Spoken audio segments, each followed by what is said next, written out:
left. But now, here is some light.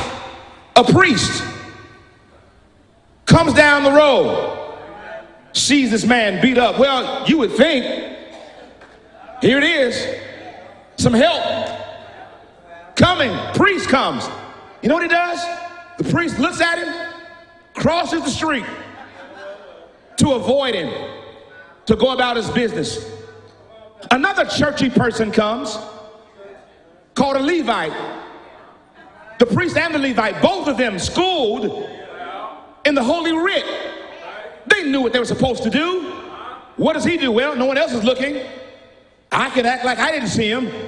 He crosses over on the other side and goes about his business. Why am I talking about this today? Because, you know, y'all, it's time for the priests and Levites of the current church to get involved and stop crossing the street, acting like we don't see what is wrong, going about our business on our way to mission meeting and missing the mission that God has placed.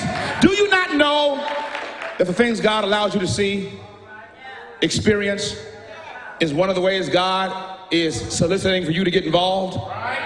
You think God put people that have problems in your life just to put them in your life? No, he put people in your life that have problems because God has already invested in you solutions to help them. Are y'all getting this?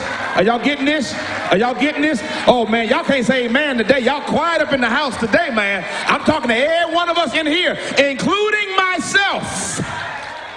We know better. This issue in our community, guess what? We should be leading the front on that. We shouldn't be taking a back seat to that. You know why? If the world is dark, guess what? God never called the world light. He called us light. He says, you are the light of the world. You are the salt of the earth. You are my witnesses. You are my representatives. You are my ambassadors. You want to do something about it. You've got the power. You're connected. See, I got a few connections. I got the mayor on speed dial.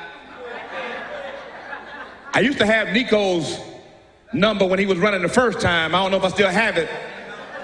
I got Warwick's number. I'm connected, y'all, but those aren't my real connections. My connection is in the name of Jesus Christ. My connection is, Father, I stretch my hands to thee. No other help I know. If thou withdraw thyself from me, oh, where would I go? My connection is amazing grace. How sweet the sound. Saved a wretch like me. I once was lost. That's my connection. That's your connection.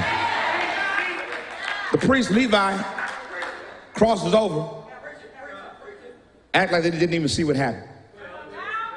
Then Jesus, y'all, here's the cliffhanger.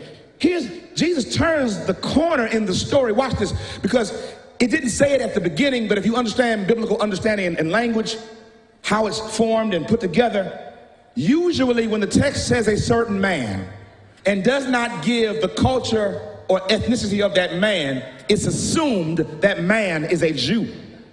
And so the one that's beat up, we assume, is a Jew. And so here's the cliffhanger, because when Jesus is telling the story, I can imagine that some of them are half listening. They've heard this before. But when Jesus said, oh, but the third man that came down the road was a Samaritan, I guarantee you he had everybody's attention. Because there's no way a Jew would expect a Samaritan to help a Jew. How many even know that we've had racial tension before time began, really? Are y'all hollering at me in here? Since the beginning of time, I should say, we've always had racial tension. Let me help you out with something. I'm not trying to give doom and gloom here. We will always have racial tension. There will always be racism. There will always be discrimination. How do I know that? Because there will always be sin. There will